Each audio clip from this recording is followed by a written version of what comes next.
to do like a video and record it. That's $5 that they took from me. That's and my gas. Welcome back, my global family. This is where we left off on our last video. Thank you for watching.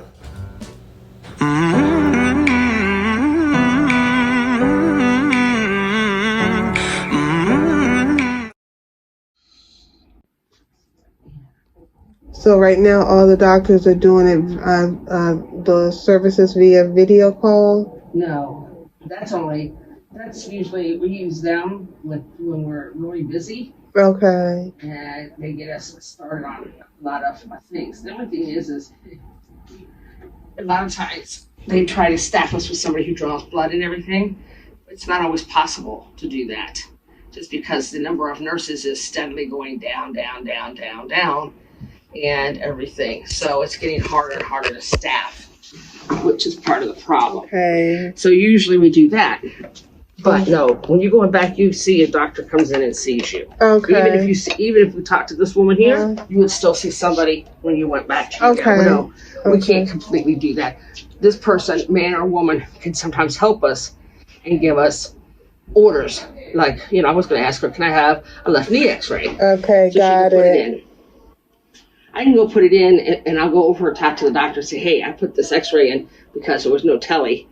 And most of the time they say, oh, okay. I just can't put anything major in. I can't put CAT scans in. I can't put ultrasounds in. But like an x-ray you could do. A simple x-ray with a good reason, I can't. They're not going to give me a hard time. Okay. Should I keep this on my arm? You take it off, put it in your pocket, or put it in your purse, wherever you want to. Okay. But it's yours until you go home. Before you go home, throw it in our trash. Okay, got it. Got it. Take your time getting up. You want me to hold this for you? You can sit on the floor. Okay, it's no problem. All right. And listen for your name for the x-ray, because that did go in. Okay. So, this is mine until I go home. And so now, I gotta wait, I guess, until they call me back. This is gonna be fun. She called back for x-rays. I might as well just leave it on. But yeah, everybody just left theirs on. Everybody's sitting in here with their pressure cuff on. They had a teledoctor, which is so cool. This hospital is really nice and state of the art. Very nice. And my pressure went down. My pressure is down to 158 over 89. So that's like, woo! I'm happy about that. And I do have an appointment with the doctor on Thursday. So whatever the x-rays they have today, I'll just take to the doctor.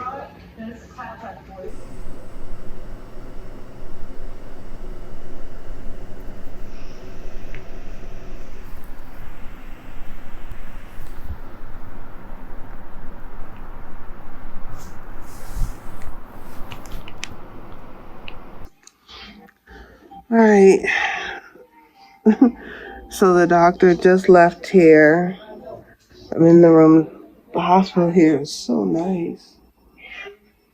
You see that? It's a very nice room. But anyway, the doctor just left here. And he said it's one of three things. He said my x-ray show that that I have some inflammation. And I may have a little bit of arthritis, and it looks like I may have some gout. No definite of either one. I got an appointment with an orthopedic, and I was like, how do you get this stuff, and is this stuff curable? So he was like, arthritis is just wear and tear, cartilage, blah, blah, blah. So I'm definitely going to have to start taking my cell-wise vitamins on more regular. And he said, gout is like crystallization on your knees, maybe from what you're eating. And it may be from, I went from cooking my own food every day to now eating out every day because of my living situation. So, yeah, it is what it is. So he said, I said, is it curable or am I stuck like a And he said, they can do some preventative things, and he's going to send me home with a cane. My life. But at least I'm getting it taken care of before I go to Africa. So, I'm leaving the hospital. Can I tell y'all, I'm really down. I am super down. I'm so down. I was just talking to my girlfriend in the Gambia, and I was just reflecting. Like, the first time I started this repatriation journey, it was back then, what was that, 2008? There was really nobody talking about repatriating. You didn't really know. I heard about it, seen videos on it. So when I was going on my repatriation journey, and I actually, when I went there, stayed in Ethiopia for a month with my children, and I realized what I would need to survive there. There was no jobs, and I had these small kids. I couldn't speak the language. And the thought of going to any other country really wasn't an option. I just was set on Ethiopia because that's where my husband and his family was. I kind of got deterred because, just out of my children. And to this day, I do regret not just taking the leap of faith and going. But then fast forward, I saw the obstacles with that, but now I'm like, okay, you can go. And when I started this journey back in 2019, because I started working on my repatriation journey in 2019, giving myself a 5-year plan, boom, stuff just started happening back to back. But to me, physically, where it started putting doubt in my head, like, are you going to be able to go in a foreign country and deal with all these physical things while trying to create a life for yourself? I'm so tired, y'all. I'm just thinking about all the stuff. First it was the weight gain, then it was I had some really traumatic stuff that went on with my children. Then I had some really traumatic stuff that went on with the place I live and the people I live with. I had the allergic reaction, the breakouts, my body starting to fight out the physical. My body started breaking out on me. I had an accident. I fell, injured my right knee, could hardly walk on it. Then I started having the stomach issue.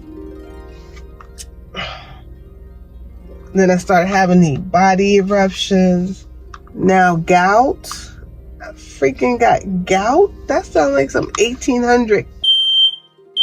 Excuse my language. That stuff I seen in movies in the 1800s. Oh, he got gout. Like, what the hell is gout?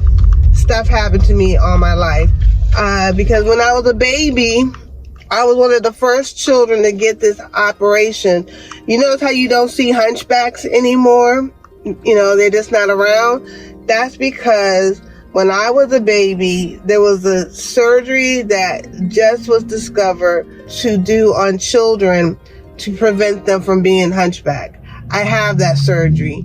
You can see the scar right here on my neck. That's why sometimes you'll see my neck do this weird, like muscle thing, because it's the muscle here that's tight that restricts the movement. So the child ends up leaning this way. So all the things go to one side. So the face flattens and this face gets full. This side gets more work. So don't pump. That's how the hunchback is. One simple little muscle. When I was 2 years old, if you look at all my baby pictures, I'm like this. They just snipped my neck and that was it. So it started for me from the baby, and from there I can go on with all the stuff that I have. You see here, my lip. I just had stuff that's happened to me all my life. So, having children, all my pregnancies. First one, I had cardiovascular issues because I was born with a heart murmur. Second child, I couldn't gain weight. I felt like I was bulimic. Every time I ate, I would vomit. Third child, I was 8 months pregnant and people couldn't tell I was pregnant. third child, I started trying to have delivery at 3 months or 4 months. I was on bed rest for the rest of my pregnancy with her. So, you know, I'm always having a little nice friendly challenge. When I was 22, I lost my jaw, part of my jaw. So all my teeth on here are all fake because I had tumors that started growing in my mouth and they were breaking my jaw. And unfortunately, my children have my genes and their bodies are doing the same thing to them. So it's just something in our genetic makeup, and I understand that. But it's still depressing. And now I'm dealing with freaking gout. And the doctor said it was one or two things. And I'm going to focus on the first one. It is either your diet. He was like, you know, foods that you eat, you know, creates crystals and inflammation, blah, blah, blah. And then the second one, or he said it could just be bad luck. I'm going to focus on the diet.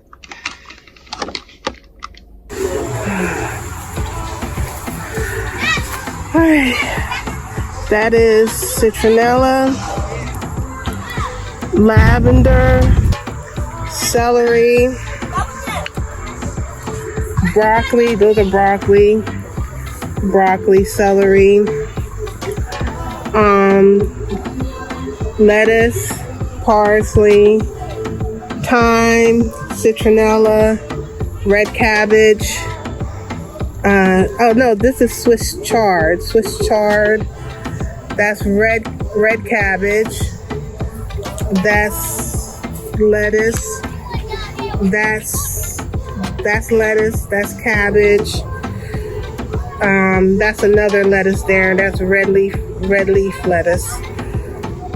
I think I got everything right. Yeah. And that's the tomato plant that we accidentally killed. Not coming back. And this joker, which needs to go. But I'm being nice.